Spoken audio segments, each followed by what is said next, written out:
Hello my dear students, good morning everyone. आज मैं आपके लिए जो लीगल टर्म्स लेके आई हूँ बहुत ही सिंपल है और बहुत ही हमारे डेली बिहेवियर में काम आने वाली है। First one is prison. Prison किसको कहते हैं? प्रिजन का मतलब होता है कैद। कैद वाला जो स्थान जहाँ पर कैद करके रखा जाता है कैदियों को।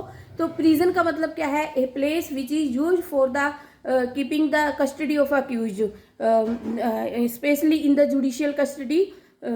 उसको हम क्या कहते हैं?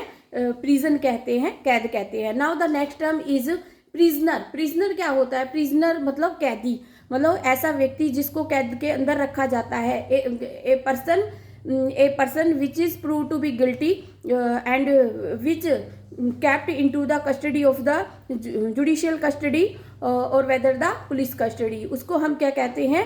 प्रिजनर कहते हैं। ऐसा व्यक्ति जो गिल्टी होता है, जिसको सजा सुनाई जाती है कोर्ट के द्वारा, उसके बाद उसको क्या है, सेंटेंस के अकॉर्डिंग या before the granting of bail by the court, उसको अक्यूज को कहाँ पर रखा जाता है? प्रिजन में रखा जाता है। और ऐसे व्यक्ति को हम क्या कहते हैं? प्रिजनर कहते हैं। Now the next term is imprisonment. What is the meaning of imprisonment? Imprisonment का मतलब होता है सजा, कैद। कितने साल की सजा हुई, कितने टाइम पीरियड तक उसको रखा जाएगा, कितनी सजा सुनाई गई है। तो इम्प्रीजनमेंट जो वर्ड है, इम्प्रीजनमेंट का मतलब होता है 1 महीने की सजा, 2 महीने की सजा, 6 महीने की सजा, साल की सजा, 10 साल की सजा, 15 साल की सजा। तो ये जो टाइम पीरियड होता है फॉर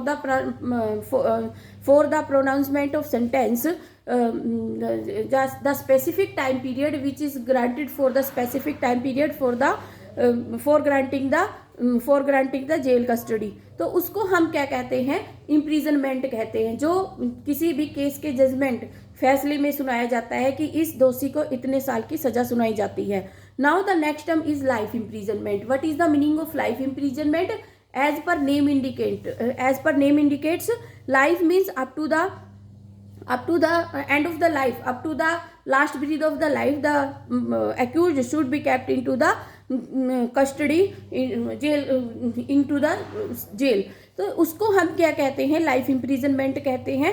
पहले क्या था, जब आईपीसी जो पैटर्न में थी, तो life imprisonment was equal to 14 years, but now the life imprisonment equal to 20 years, but in the specific provision it is also mentioned into the proviso, the life imprisonment means up to the end of the last breath of the accused।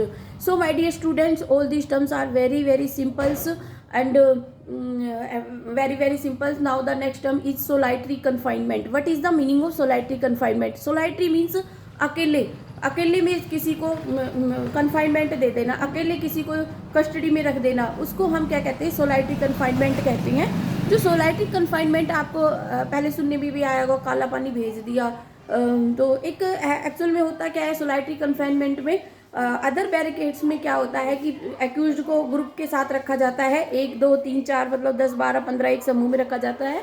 लेकिन कुछ जो offenders होते हैं उनको सोलाइटरी confinement दी जाती है, मतलब उसको कस्टडी में अकेले ही रखा जाता है। So my dear students, please like and subscribe my channel. ऐसे ही मैं डे बाय डे आपके लिए और लेके आती रहूँगी new legal terms. Thank you.